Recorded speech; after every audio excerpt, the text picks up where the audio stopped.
కొద్ది నిమిషాలు దేవుని వాక్యాన్ని భయభక్తులకు ధ్యానం చేసుకుందాం. అందరూ బైబిల్ తీసుకోండి. దేవుని మాటలు మనం శ్రద్ధగా ఆలకిద్దాం. నిర్గమకాండము 2వ అధ్యాయం 7వ వచనం చూద్దాం. అప్పుడు వాని అక్క ఫరో కుమార్తెతో, నీ కొరకు ఈ పిల్లవాడిని పెంచుటకు నేను వెళ్ళి హెబ్రీయులలో ఒకదాన్ని పిలుచుకొని వస్తున్నా అనను. అందుకు ఫరో కుమార్తె, ఆ చిన్నది వెళ్ళి ఆ బిడ్డ తల్లిని పిలుచుకొని వచ్చును. ఫరో కుమార్తె ఆమెతో, ఈ బిడ్డను తీసుకొని పోయి నా కొరకు వారిని పాలిచ్చి పెంచుము, నేను నీకు జీతం ఇచ్చుదునని చెప్పగా ఆ స్త్రీ ఆ బిడ్డను తీసుకొని పోయి పాలిచ్చి పెంచును. ఆ బిడ్డ పెద్దవాడైన తర్వాత ఆ ఫరో కుమార్తె ఎద్దుకు అతను తీసుకొని వచ్చును. అతడు ఆమెకు కుమారుడు ఆయను. ఆమె నీటిలో నుండి నిన్ను తీస్తున్నానని చెప్పి అతనికి మోషే అని పేరు పెట్టెను.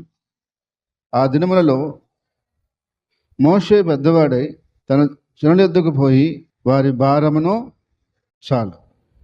ఇక్కడ మోషే పుట్టినప్పుడు ఆ యొక్క దినాలలో రాజు యొక్క ఆజ్ఞ ఏముందంటే, మగబిడ్డలు పుడితే వారిని చంపివేయాలని ఉంది. అందువలన మోషే పుట్టినటువంటి ఆ సమయంలో వారి తల్లిదండ్రులు ఆ బిడ్డను చూసి చాలా సంతోషపడ్డారు. ఒక పక్క సంతోషము, ఒక పక్క దుఃఖము రెండు వచ్చాయి వాళ్ళకి. ఎందుకంటే మగబిడ్డ సహగా ఉన్నాడు, అందంగా ఉన్నాడు, చక్కని బిడ్డగా ఉన్నాడు అని సంతోషిస్తూ ఉండగా, రాజు ఇచ్చిన ఆజ్ఞ మరొక పక్క వాళ్ళని భయపడుతూ వచ్చింది. ఆయనను దానికి భయపడకుండా 3 నెలలు దాచిపెట్టారంట. ఆ చిన్న బిడ్డని 3 నెలలు దాచిపెట్టారంట. అది చాలా కష్టమైన పని. ఎందుకంటే ఒకరో వయసు వచ్చిన బిడ్డనే వారు ఇంట్లో ఉండరా అంటే వాడు ఉన్నాడు. చిన్న బిడ్డ ఏడవకుండా ఉండమంటే ఉంటాడా? ఏడుస్తుంటాడు. ఏడిస్తే సైనికులు వచ్చి పట్టుకొని పోతారు. అంత భయంకరమైన పరిస్థితిలో 3 నెలలు కాపాడాడు. 3 నెలలు కాపాడిన తర్వాత ఇంక ఇది లేని పరిస్థితిలో ఆ బిడ్డను తీసుకొని వచ్చి ఒక జమ్ము పెట్టిని తయారు చేసి ఆ నీళ్ళల్లో పెట్టేశారు. అది కూడా ఒక ప్లాన్ ప్రకారంగా చేశారు. ఎలా అనగా, జమ్ము పెట్టిని తయారు చేసి ఒక జమ్ము పెట్టిలో పెట్టి ఫరో కుమార్తె ఎక్కడికైతే స్థానానికి వస్తుందో అక్కడ ఆ బిడ్డను పెట్టి, ఆ బిడ్డ కాపలా వాళ్ళ అక్కను పెట్టి అంత ఒక ప్లాన్గా అక్కడ పెట్టారు. అయితే ఫరో కుమార్తె అక్కడికి వచ్చిన తర్వాత స్నానం చేస్తూ ఉన్నప్పుడు ఆ బిడ్డ ఏడుపు వినపడి ఆ బిడ్డను తీసి చూశారు. అప్పుడు ఫరో కుమార్తె ఎవరి బిడ్డ, ఏమిటి, ఎట్లా ఏందని అని మాట్లాడక ముందే మోషే అక్క మిరియాము వచ్చి టక్కమని చెప్పేసింది. ఏమని? అమ్మ, ఈ బిడ్డని నీ కొరకు పెంచడానికి ఏమన్నా హెబ్రీయులలో ఒక ఆమెను తెమ్మంటావా అని అడిగింది. టక్కన ఆమె కూడా ఏమనింది? సరే తీసుకొని రాబో అనింది. పోయి ఎవరిని తీసుకొచ్చింది? బిడ్డ తల్లినే తీసుకొచ్చింది. బిడ్డకి ఎవరు తల్లో అంటే మోషే తల్లినే తీసుకొని వచ్చింది. మోషే తల్లినే తీసుకొచ్చిన తర్వాత ఆమె వచ్చి ఫరో కుమార్ దగ్గర నిలబడింది. అమ్మా, పిలిచారంటే వచ్చాను అంటే, ఇదిగో ఈ బిడ్డను తీసుకెళ్ళి పాలిచ్చి పెంచు, నా కొరకి, పెద్ద అయితే నాకు ఇచ్చేయి అనింది. సరే అమ్మా అని, నీకు జీతం కూడా ఇస్తాలే అనింది. ఎవరికి? తల్లికి. అప్పుడు జీతం కూడా సరే అమ్మ, అట్టే అమ్మ అని చెప్పి ఆ బిడ్డను తీసుకుని ఆ తల్లి వెళ్ళిపోయింది. అయితే ప్రతి నెల ఆ తల్లికి జీతం వస్తుంది. ఆ తల్లి బిడ్డ ఆ తల్లికాడే ఉన్నాడు. చూడండి, దేవుని యొక్క ఆశ్చర్యమైన కార్యం ఏంటంటే, బిడ్డ తల్లి చేతిలోనే ఉన్నాడు, తల్లి పాలే తాగుతున్నాడు, బిడ్డను పెంచినందుకు జీతం కూడా వస్తుంది. ప్రపంచంలో ఎవరికి ఇలాంటి ఆఫర్ ఉండదు. ఏంటి? ఆమె బిడ్డకి ఆమె పెంచితే ఆమెకి డబ్బులు ఇచ్చి, ఎవరికి? ఇప్పుడు వాళ్ళ బిడ్డను వాళ్ళు పెంచుకోవటం వాళ్ళ బాధ్యత. దానికి ఎవరు డబ్బులు ఇవ్వరు. ఇస్తారా? మీకు ఎవరైనా ఇచ్చారా మీ బిడ్డలు పెంచినప్పుడు? ఎవరు? కానీ ఈమెకు వచ్చిన ఆఫర్ ఏంటంటే, బిడ్డని పాలిచ్చి పెంచినందుకు జీతం కూడా ఎవరికి? మోషే తల్లికి. ఈ యొక్క బిడ్డని పెంచుతూ ఆమె ఏం చేసిందంటే, ఆ బిడ్డని పాలిచ్చి కాకుండా ఆ బిడ్డని దేవుని యొక్క విషయాలతో పెంచింది. హల్లెలూయా. దైవికమైనటువంటి విధానంలో పెంచింది, దేవుని భారంతో పెంచింది, దేవుని ఆలోచనతో పెంచింది. ఆ యొక్క బిడ్డ పెరిగి పెద్దవారైన తర్వాత ఆ బిడ్డకు ఏమనిపించిందంట?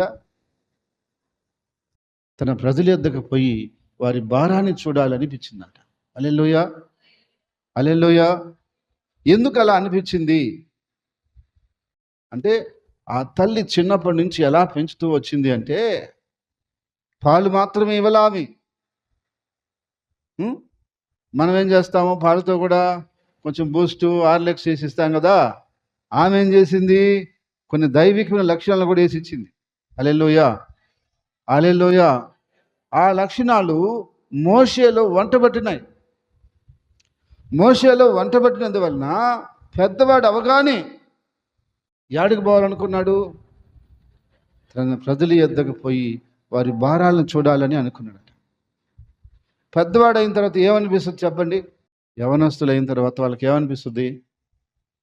అట్టా తిరుగుదాం, ఇట్టా తిరుగుదాం, అక్కడే పోదాం, ఇక్కడ పోదాం, అవి చేద్దాం, ఇవి చేద్దాం అని ఈ రకమైనటువంటి ఆలోచనలే ఉంటాయి సహజంగా ఏ పిల్లవాడికైనా సరే. కానీ మోషే జీవితంలో ఏం జరుగుతుందంటే దానికి భిన్నముగా జరుగుతుంది. ఏమిటి? పెద్దవాడైన తర్వాత తన ప్రజల యొద్దకు పోయి వారి భారాలు చూసి ఏదన్నా తన వల్ల ఆయన చేయాలి అనుకున్నాడట. దీని అంతటికి కారణం మోషే తల్లి. మోషే తల్లి మనకు కనపడదు, కానీ ఆమె చేసిన పని మాత్రమే కనిపిస్తుంది. హల్లెలూయా. ఏం కనిపిస్తుంది? మోషే తల్లి మనకి కనబడదు. ఎందుకంటే ఆమె ప్రత్యక్షంగా ఆమె క్యారెక్టర్ గురించి ఏం లేదు, కానీ ఆమె చేసినటువంటి విషయం మాత్రము చాలా అంతర్గతంగా గొప్పగా ఉంది. అందువలన దేవుని యొక్క వాక్యాన్ని బట్టి మనం చూస్తే ఈరోజు మన బిడ్డలకు కూడా మనం చేయవలసిన పని ఏమిటి, మనం నేర్పించాల్సిన విషయం ఏమిటి, మనం వాళ్ళకి చెప్పాల్సిన విషయం ఏమిటి అనే విషయాన్ని మనం ఒకసారి దీన్ని బట్టి ఆలోచన చేయాలి.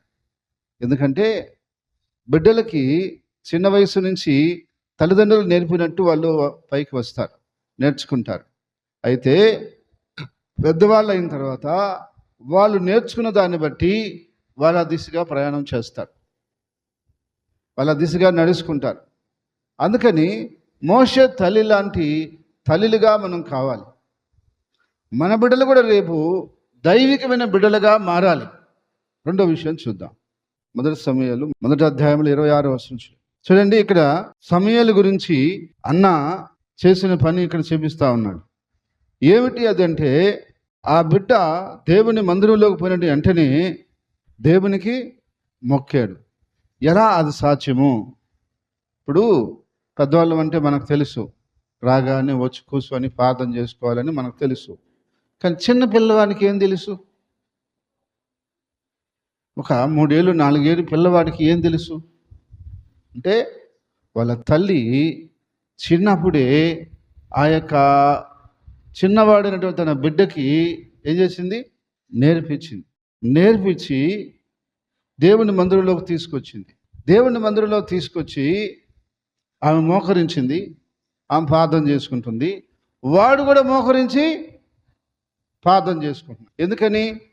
ఆ తల్లి చిన్నప్పటి నుంచి ఇంట్లో ఎలా మోకరిస్తుందో, ఎలా ప్రార్థన చేస్తుందో వాడు కూడా అంతా నేర్చుకున్నాడు. పిల్లలు తల్లిదండ్రులను బాగా గమనిస్తారు. తల్లిదండ్రులను పిల్లలను ఒకసారి గమనించుకోలేకపోయినా పిల్లలు తల్లిదండ్రులను బాగా గమనిస్తారు. వాళ్ళ మమ్మీ ఏం చేస్తుంది, వాళ్ళ డాడీ ఏం చేస్తున్నాడు, అలాగే చెయ్యాలని వాళ్ళు కూడా చూస్తూ ఉంటారు. కానీ వాళ్ళ మమ్మీ ఏం చేసేది? రోజు ఎక్కువగా ప్రార్థన చేసుకునేది. వాడు కూడా ఏం చేసేవాడు? కూర్చొని వాడు కూడా వాళ్ళ మమ్మీ పక్కన ప్రార్థన చేసుకుని కూర్చునేవాడు. ఇప్పుడు వాడికి అది ఏమైపోయింది? అలవాటు అయిపోయింది. ఇప్పుడు మనం ఏం చేస్తే మన పిల్లలు కూడా అదే చేస్తారు. ఇప్పుడు మనం ఫోన్ తీసుకొని 24 అవర్స్ తీసుకుంటా ఉన్నాం అనుకో, వాళ్ళు ఏం చేస్తారు? ఫోనే చూస్తారు. నువ్వు పెద్ద అయిన తర్వాత ఒకవేళ ఫోన్ మనకు వద్దని నువ్వు ఆపేసుకున్నావు, వాళ్ళు ఆపరు. ఎందుకని? వాళ్ళకు బాగా అలవాటు అయిపోయింది అది. అందుకని వాళ్ళు కాదు మారాల్సింది, ఫస్ట్ మనమే మారాలి. వాళ్ళు మనల్ని బాగా గమనిస్తూ ఉంటారు. మనం చేసే పని బాగా చూస్తూ ఉంటారు వాళ్ళు. అంటే మనం అనుకుంటాం వాళ్ళకి అంత తెలివి లేదని. వాళ్ళకి చాలా తెలివి ఉంటుంది. చిన్నపిల్లలు చాలా తెలివిగలవాళ్ళు. వాళ్ళు అన్నీ పట్టేస్తారు అట్లాగే చూసినట్టు. అందుకని వాళ్ళ ముందర మనం ఎంత జాగ్రత్తగా ఉంటే అంత మంచిది. ఒకరోజు బర్మా దేశానికి ఎడోరామ్ అనుకుంటా ఆయన పేరు. ఆయన చిన్నప్పుడు స్కూల్కి వచ్చేటప్పుడు వాళ్ళ నాన్న కనపడేవాడు కదంట ఇంట్లో. రోజు డౌట్ వచ్చేదంట. నేను నిజదలికి మా నాన్న ఉండటం లేదే, ఎక్కడికి పోతున్నాడు అని రోజు వాళ్ళ అమ్మని అడిగాడంట. అమ్మా, రోజు నాన్న నాకు కనపట్లేదు నిజదలకి, ఎక్కడికి వెళ్ళిపోతున్నాడు అంటే, ఎక్కడికి వెళ్ళలేదురా, పక్క రూమ్లో ఉన్నాడు. పక్క రూమ్లోనే ఉన్నాడా? అయితే ఏం మాటలు లేవు, శబ్దం లేదు, నాకు కనపట్లేదు, వినపట్లేదు, ఏం చేస్తున్నాడని చెప్పి చిన్నగా పోయి కిటికీ తీసి పక్కన ఇలా చూశాడంట. అవి చూడగానే వాళ్ళ నాన్న ప్రార్థన చేసుకుంటా ఉన్నాడు. హల్లెలూయా, హల్లెలూయా. ఏం చేసుకుంటున్నాడు? ప్రార్థన చేసుకుంటున్నాడు. అది చూశాడు వాడు, ఆ పిల్లవాడు. చూసి వాడి లోపల కూడా ఏం కలిగిందంటే, ఒరే మా నాన్న రోజు ఈ విధంగా ప్రార్థన చేస్తున్నట్టు ఇది ఏంటో అనుకొని వాడు ఆలోచన చేసి వాడి మైండ్లో కూడా వచ్చేసింది అది. ఏమని? ఆ పిల్లవాడి మైండ్లో కూడా వచ్చేసింది, నేను కూడా ప్రార్థన చేసుకోవాలని. అప్పుడు అతను ప్రార్థన చేసుకొని దేవుళ్ళు ఎదుగుతుండగా అతనికి దేవుని భారం కలిగింది. బర్మా దేశానికి వెళ్ళి మిషనరీగా బర్మా దేశంలో అనేకుల్ని మార్చాడు ఆయన. హల్లెలూయా. ఒకడంట వాళ్ళ నాన్న, రే చుట్ట కాల్చుకురాబని చెప్పాడంట. వచ్చిన తర్వాత వాళ్ళ నాన్న అడిగాడంట, రే చుట్ట కాల్చుకురామని నేను తాగమన్నానా అని అంట. నేను తాగలేదా అని అంటాడు. నాకు తెలుసులేరా, నువ్వు తాగినావు, ఇదిగో దాగిపోయిందని అంట. నేను తాగలేదా అని అంటాడు. వాడు ఎందుకు తాగాడు? మా నాయన రోజు తాగుతున్నాడంటే ఏదో ఉంది దీంట్లో, దీని కథ ఏం తెలిసిపోద్దని వాడు కూడా తాగాడు. అంటే చూడండి, వాళ్ళ నాన్న తాగలేదనుకో, వాడు కూడా ఏంటి అలవాటు వయదానికి తక్కువ. తాగుతుంటే వీడికి ఏమైనా భయమా? ఇప్పుడైతే భయపడతాడు చిన్నపిల్లడు కాబట్టి. రేపు పెద్ద అయిన తర్వాత వాడు ధైర్యంగా చేస్తాడు ఆ పని. ఎందుకని? తండ్రి అడగలడా, ఏం తాగుతున్నావు అని చెప్పగలడా తండ్రి? అప్పుడు వాడు ఏమంటాడు, నువ్వు ఇప్పుడు తాగుతుంది అదే కదా, నేను తప్పేంది అంటాడు. అప్పుడు అందుకని తండ్రి అడగడు. ఎందుకు అడగడు? తాగుతున్నప్పుడు వాడినట్టు అడుగుతాడు. వాడు వాళ్ళు అడిగాడు అనుకో, వాడు అడుగుతాడు మళ్ళా, ఏమని? నువ్వు బాగానే తాగుతున్నావు కదా, నేను తాగేదానికి ఏంది నీకు ఇబ్బంది అంటాడు. అందుకని తండ్రి అడగలేడు, వాడేమో తాగుతానే ఉంటాడు. అప్పుడు ఈయన చెడిపోయింది కాకుండా వాడు కూడా చెడిపోతాడు. అందుకని పిల్లల ముందర చాలా జాగ్రత్తగా మనము నడుచుకోవాల్సిన అవసరం ఉంది. ఎక్కువ గొడవలు కూడా వేసుకోకూడదు వాళ్ళ ముందర. అది కూడా ప్రాబ్లమే. వాళ్ళు గొడవలు నేర్చుకుంటారు. ఒక తల్లికి 3 కూతుర్లంట. ముగ్గురికి పెళ్లి చేసిందంట. ముగ్గురు ఇంటికి వచ్చేసారంట. మీకు ఏమో పోయే కాలం వచ్చిందే, ఈ పని చేశారని అడిగిందంట. ఎందుకు మీరు పోయిన కాడ ఉండకుండా వచ్చేస్తున్నారు, ఏం జరిగింది అసలు అంటే, ఏముంది మా ఆయనతో మేము గొడవ వేసుకున్నాము, ఆయన గొడవ వేసుకుంటుంటే వద్దని తరిమేశారన్న.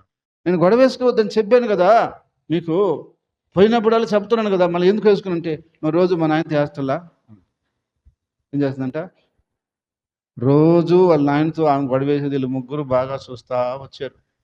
ఎప్పటి నుంచి? చిన్నప్పటి నుంచి చూస్తా వచ్చారు. వీళ్ళకి వివాహాలు అయినాయి. ఇప్పుడు వాళ్ళ భర్తలు కూడా ఏదైనా చిన్న తేడాలు ఇబ్బందిగా అనిపిస్తే వీళ్ళు అన్నీ ఏం చేస్తున్నారు? గొడవ చేస్తున్నారు. నేను గొడవ తల్లికి వాళ్ళు ఇంత పెద్ద గొడవ నాయన రాక్షసులాగా ఉంది, మనిషిని తరివేస్తున్నారు. అప్పుడు వాళ్ళ అమ్మని అడిగితే వాళ్ళ అమ్మ అప్పుడు తెలుసుకుందంట, తప్పు నాదేనో. ఎందుకని? నా బిడ్డల ముందర నేను అట్లాగా చేసి ఉండకూడదు. ఇప్పుడు నేను చేసిన తప్పు నా బిడ్డలు కూడా అలాగే ఫాలో అయ్యారు అని ఆ రోజు ఆమె గ్రహింపు వచ్చింది.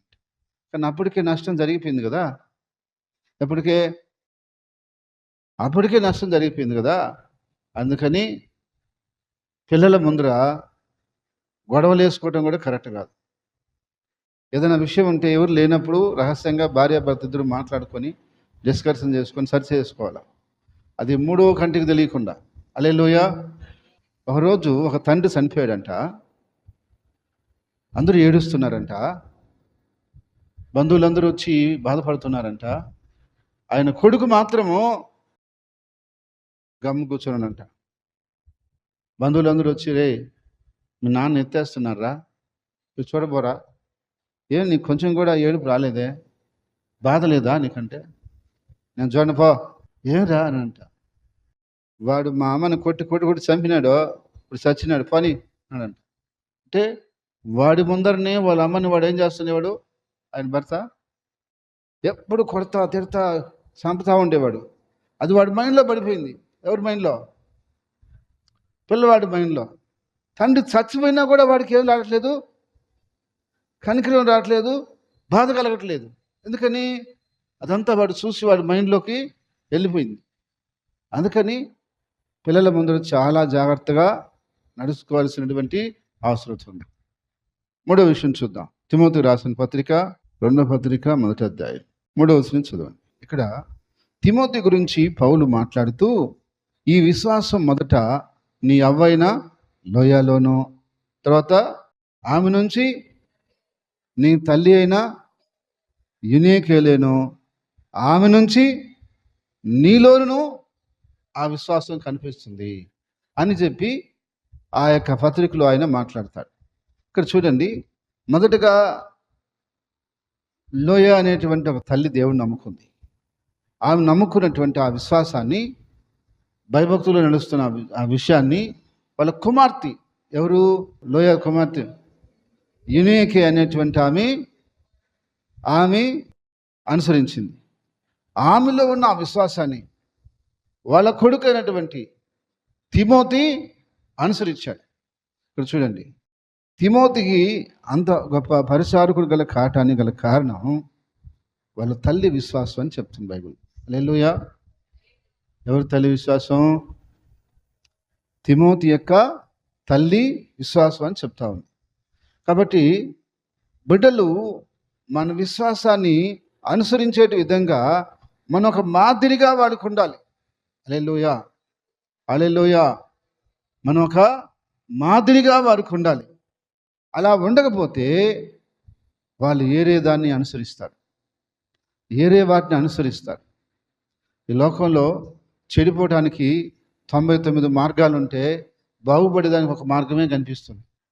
ఏ ఎక్కువ ఆకర్షిస్తాయంటారు మనిషిని? 99 ఎక్కువ ఆకర్షణ చేస్తాయా? ఒక్కటి ఎక్కువ ఆకర్షణ చేస్తుందా?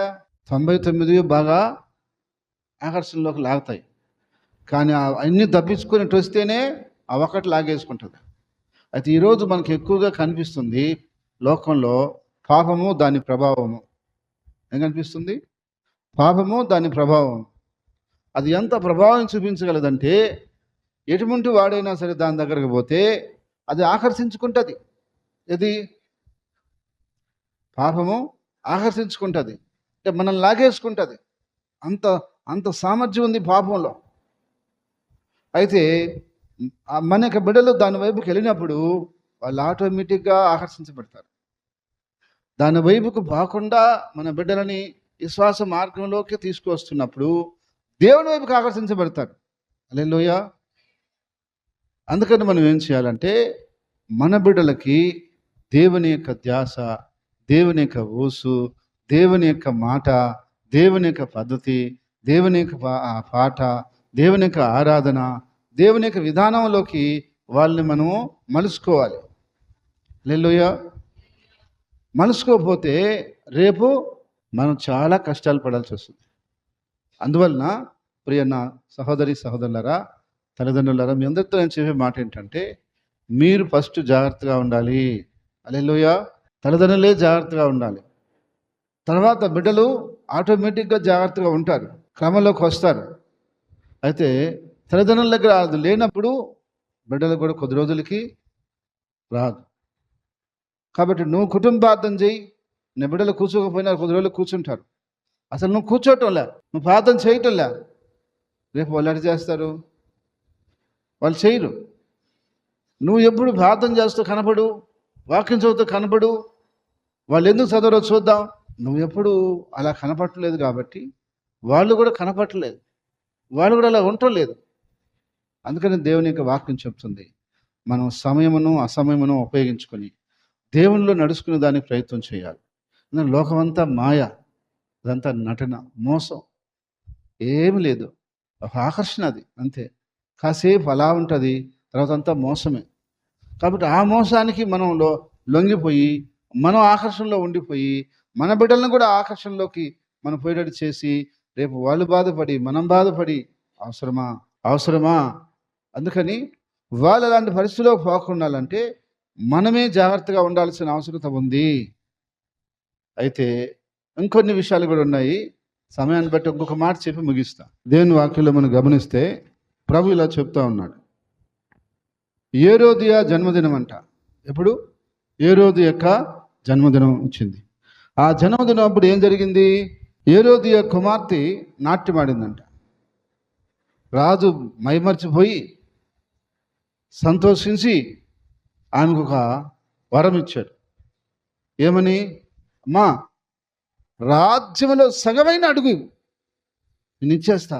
నా మూడు చాలా బాగుంది. ఇప్పుడు నిన్ను ఈ సమయంలో ఏమైనా నేను అడిగి తెచ్చేటట్టున్నా, నువ్వు ఏమైనా అడుగుతావు, అడుగు అంటే ఆ చిన్న అమ్మాయికి ఏం అడగాలో తెలియక పోయి తల్లిని అడిగిందంట.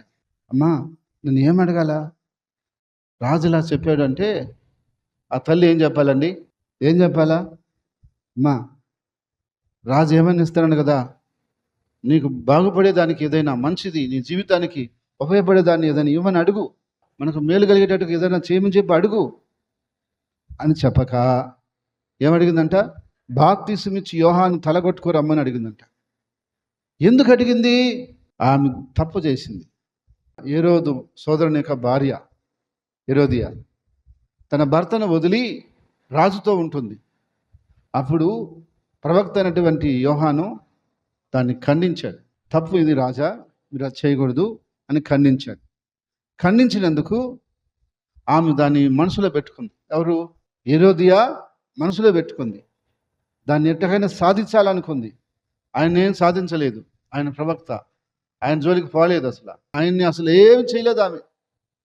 సరే, అవకాశం వచ్చినప్పుడు చూద్దామని ఎదురు చూస్తూ ఉంది. ఇప్పుడు అవకాశం వచ్చింది. రాజు అవివేకంగా వరం ఇచ్చాడు. ఏమైనా ఇస్తానంటే చెప్తారండి, నా వలన అయినది, ఇతరులకు ఇబ్బందులు ఏంది ఇస్తానని చెప్పాలి రాజు. ఏమైనా ఇస్తానని చెప్తాడు. అలా చెప్తే ఏమని అర్థం? అప్పటికి ఏదైనా అడగచ్చాము అప్పుడు. కానీ రాజు అవివేకంగా ఏం చేశాడు? నువ్వు ఏది అడిగినా ఇస్తా అంటే, రాజు ఒకవేళ ఏరే అనుకో ఉండొచ్చు, ఏమన్నా బంగారం అడుగుతుందేమో, ఏమన్నా భూములు అడుగుతుందేమో, ఏమన్నా రాజ్యం అడుగుతుందేమో, ఇద్దాంలే అనుకున్నాడేమో. కానీ సాతాను ప్లాన్ ఇంకోటి ఉంది అక్కడ. ఏంటది? బాప్తిసమిచ్చి యోహాను లేకుండా చేయాలా అని సాతాను ప్లాన్ ఇంకోటి ఉంది అక్కడ. ఇప్పుడు హేరోదియ అక్కడికి పోగానే హేరోదియ ఏమడిగింది? యోహాను తలని కొట్టి మళ్ళా అప్పుడు కూడా కక్ష తీరలాంకి దాన్ని పల్లెంలో పెట్టి ఏంటి తీసుకొని వచ్చి అందరి ముందర పెట్టి నాకు ఇవ్వాల. చూడండి, ఏట కోరుకుందాం కోరిక. చంపటమే పెద్ద భయంకరమైన విషయం. మళ్ళీ చంపినటువంటి ఆ మనిషిని తల కొట్టి నరుక్కొని పూర్తిగా దాన్ని పల్లెంలో పెట్టుకొని మళ్ళా అది గిఫ్ట్గా అంకి ఇవ్వాలంట. ఎవరికి? హేరోదియకి ఇవ్వాలంట. ఆ యొక్క బిడ్డకి తెలియక అడిగింది. తల్లి అలా ప్రేరేపించవచ్చా అని అడుగుతున్నాను నేను. చెడు విషయాలకి బిడ్డలని ప్రేరేపించవచ్చా? అలా ప్రేరేపిస్తే బిడ్డలు మన బిడ్డలు మన మాటకి ఎవరి మాట వింటారు? మన మాట వింటారు. మనం చెప్పినట్టే వాళ్ళు అడుగుతారు.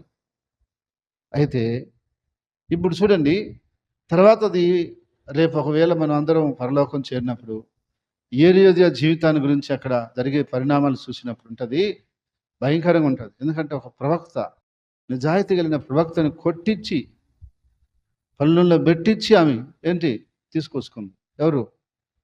హేరోదియ. అంటే ఇటువంటి తల్లులు కూడా ఉంటారా? ఉంటారు. అంతే, ఉంటారు అటువంటి వాళ్ళు. బైబిల్ చెప్తుంది కదా, ఉంటారు.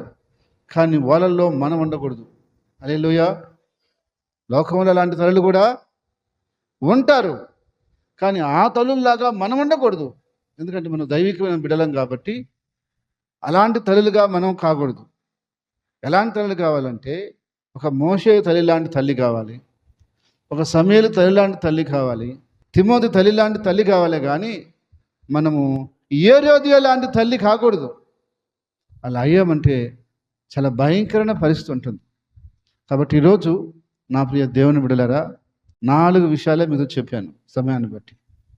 ఈరోజు మన పిల్లలని మనం ఏం అడగటానికి ప్రేరేపిస్తున్నాము, ఏ కోరుకోవడానికి ప్రేరేపిస్తున్నాము, ఏటిని ఏడుకోమని ప్రేరేపిస్తున్నాము, ఎలాంటి విషయాలకి మన పిల్లలని ప్రోత్సహిస్తున్నాము అని మనం ఒకసారి ఆలోచించాలి. మనం మంచి విషయాలకు ప్రోత్సహిస్తే, మంచి కార్యాలకు ప్రోత్సహిస్తే, మంచి పనులకు ప్రోత్సహిస్తే, దైవికమైన సేవలో ప్రోత్సహిస్తే మనకు ఆశీర్వాదం. హల్లెలూయా. లేకపోతే ప్రోత్సహించేందుకు మనకి దెబ్బ ఉంటుంది, ప్రోత్సహించి చేసిన వాళ్ళకు కూడా రేపు దెబ్బ ఉంటుంది. వాళ్ళకి ఇబ్బంది ఉంటుంది, మనకి ఇబ్బంది ఉంటుంది. అందుకని మనం ఏం చేయాలంటే ఖచ్చితంగా మోషే తల్లి లాంటి తల్లులు మనం కావాలి, సమూయేలు తల్లి లాంటి తల్లులు మనం కావాలి, తిమోతి యొక్క తల్లి లాంటి తల్లిదండ్రులు మనం కావాలి, హేరోదియ లాంటి వారు మనం కాకూడదు. హల్లెలూయా. ఎందుకని అది చాలా భయంకరమైన విషయం. ఒకవేళ తెలియక పిల్లలు అలా అడిగినా అది తప్పు అని మనం ఖండించాలి. మనం ఖండించకపోతే వాళ్ళు రైట్ అనుకుంటారు. తప్పుని తప్పు అని చెప్పకపోతే తప్పు చేసేవాడికి అది రైట్ అనిపిస్తుంది. అబ్రహాం లింకన్ను ఒకరోజు ఆ యొక్క దేశం యొక్క సైన్యాధిపతితో కూర్చొని వాళ్ళు మాట్లాడుకుంటున్నారంట. అప్పుడు ఆ సైన్యాధిపతి ఒక సిగరెట్ తీసి కాల్చుకుంటూ ఒకటి ఆయనకి ఇచ్చాడంట. అబ్రహాం లింకన్, మీరు కూడా కాలవండి సార్, చలిగా ఉంది, కాల్చుకోండి. వద్దు అన్నాడంట. తర్వాత కాసేపు తర్వాత ముందు బాటలు ఓపెన్ చేసి 2 గ్లాసుల్లో పోసి ఒక గ్లాస్ ఆయనకి ఇచ్చాడంట. నేను తాగను అన్నాడంట. ఏంటి సార్, సిగరెట్ తాగమంటే తాగనన్నావు, ముందు తాగమంటే తాగనంటున్నావు, మీరు ఒక దేశానికి ప్రెసిడెంట్ సార్, మీరు ఎందుకు భయపడుతున్నారు, మీకేంటి అభ్యంతరం అన్నారంట. ఇప్పటి నుంచే కాదండి, నేను చిన్నప్పటి నుంచి తాగను అన్నదంట. చిన్నప్పటి నుంచి తాగవా? నేను ఇంకా ఏదైనా ఆరోగ్యం బాగాలేకుండా వచ్చి మానేసామనుకుంటున్నానే. కాదయ్యా, నేను చిన్నప్పటి నుంచే తాగను అన్నాడంట. ఏంటి కారణం? చిన్నప్పుడే మా అమ్మ నా కాడ ప్రమాణం చేయించుకుంది. ఏమని? నాయనా, నువ్వు పెద్ద అయిన తర్వాత కూడా సిగరెట్ తాగనని చెప్పి ప్రమాణం చెయ్యి, మందు తాగనని నాకు ప్రమాణం చేయని మా అమ్మ చిన్నప్పుడే నా కాడ ప్రమాణం చేయించుకుంది. కాబట్టి నేను చిన్నప్పటి నుంచి తాగను అన్నాడట. వాడు కన్నీళ్ళు పెట్టుకున్నాడు సైన్యాధిపతి. ఏమని? మీ అమ్మ లాంటి అమ్మ నాకుంటే ఎంత బాగుండు, నాకు అలా చెప్పేవాళ్ళు లేక నేను చిన్నప్పటి నుంచి ఎన్ని అలవాటు చేసుకొని ఇప్పటికి మానలేకున్నాను, వదలలేకున్నాను అని కన్నీళ్ళు పెట్టుకున్నాడంట. ఎవరు? ఆ సైన్యాధిపతి. ఎందుకని? అతనికి కూడా చెప్పుంటే మానేసున్నేమో, వదిలేసున్నేమో, కానీ చెప్పేవాళ్ళు లేరు. అందుకని తప్పు చేసిన వాడికి మనం చెప్పకపోతే అది రైట్ అనుకునే ముందుకెళ్తాడు. అయితే మనం తప్పు చేసినప్పుడు అది తప్పు అని మనం ఖండించాలి. మన బిడ్డల్ని మనం ఖండించకపోతే ఎవరు ఖండించలేరు. బయట వాళ్ళు ఎవరు ఎలా చెప్పగలుగుతారండి? మనమే ఏం చేయాలి? వాళ్ళు తప్పు ఒప్పుల్ని సరిదిద్దాల్సిన బాధ్యత మన మీద ఉంటుంది కాబట్టి మనం చెప్పాలి. అందుకని హేరోదియ లాగా మనము చెడు వాటికి ప్రేరేపించకూడదు, కానీ మంచి వాటికి మన బిడ్డల్ని ప్రేరేపించాలి. ఇని వాళ్ళు నేర్చుకున్నారంటే రేపు భవిష్యత్తులో కూడా మనం తలుసుకుంటుంటారు, నా తల్లిదండ్రులు నన్ను ఈ విధంగా పెంచారు, ఈరోజు నా జీవితం ఇంత ఆశీర్వాదకరంగా ఉంది అని. అంతకంటే ఏం కావాలండి మనకి? హల్లెలూయా. ఒక తల్లికి తండ్రికి అంతకంటే భాగ్యం ఏముంటుంది? రేపు వాళ్ళు జ్ఞాపకం చేసుకుంటే మంచిగా జ్ఞాపకం చేసుకోవాలి. అలాంటి పరిస్థితుల్లో మనం నడుచుకుంటూ మన పిల్లల్ని నడిపిస్తూ ముందుకెళ్దాం. దేవుడు ఆ రీతిగా మనల్ని ఆశీర్వదించి నడిపించును గాక. ఆమేన్. ప్రార్థన చేసుకుందాం. ప్రేంగల తండ్రి, పరిశుద్ధమైన దేవా, నీకు స్తుతులు స్తోత్రాలు చెల్లిస్తున్నాం. ప్రభా, ఇంతవరకు మాతో మీరుండి చక్కగా మాట్లాడి ఉన్నారు, సూటిగా మాట్లాడి ఉన్నారు అయ్యా, యథార్థంగా మాట్లాడి ఉన్నారు. మా తప్పులను దిద్దుకొని మా పిల్లలు మేము నీ ఎదుట అయ్యా పరిశుద్ధంగా జీవిస్తూ మేము వర్ధిల్లటానికి సహాయం చేయమని యేసు నామమున ప్రార్థిస్తున్నాం తండ్రి, ఆమేన్. క్రీస్తునందు ప్రియ సహోదరి సహోదరులందరికీ ప్రభు యొక్క నామములో వందనాలు తెలియజేస్తున్నాను. గత 28 సంవత్సరాల నుండి ప్రభు యొక్క పరిచర్యలో కొనసాగటానికి ప్రభు ఎంతగానో కృప చూపించుకున్నాడు. అయితే ఈ సంవత్సరం నుండి జీసస్ సేవ్ టీవీ ద్వారా దేవుని వాక్యాన్ని అనేకులకు అందించడానికి దేవుడు మా మీద ఎంతో కనికరం చూపించున్నాడు. దేవుని వాక్యాన్ని ప్రతి వారం మీకు ఈ ఛానల్ ద్వారా అందిస్తున్నాం. ఈ వాక్యం ద్వారా మీరు బలపరచబడుతున్నట్లయితే తప్పకుండా మీ స్పందన మాకు తెలియచేయండి. ఇలాంటి స్వచ్ఛమైన యథార్థమైనటువంటి వాక్యం కొరకు మీరు ఆశపడుతున్నట్లయితే, ఎదుగుతున్నట్లయితే మా ఆరాధనలో పాల్గొనండి. తప్పక దీవెన పొందండి. ప్రతి ఒక్కరిని ప్రేమపూర్వకంగా ఆహ్వానిస్తున్నాం. అందరికీ వందనాలు. Address Grace Fair Hall, Edayapalem, railway station road, Nellore. Branch సంఘాలు గూడూరు, నెల్లూరు, నాయుడుపేట, జయంపు, ఆర్మేన్పాడు, రామరెడ్డిపాలెం, కామిటిగుంట.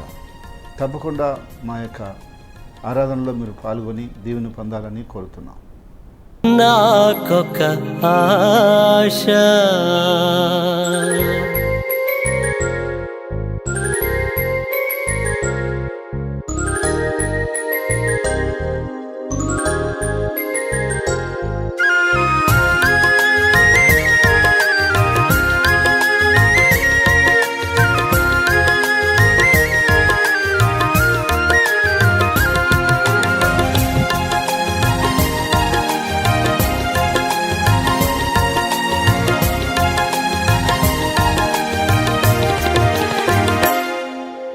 యేసయ్యా నాకొక ఆశ, యేసయ్యా నాకొక ఆశ, నిన్ను చూడాలని, నిన్ను చేరాలని, నిన్ను చూడాలని, నిన్ను చేరాలని, పరలోకాన నీతోనే ఉండాలని యేసయ్యా.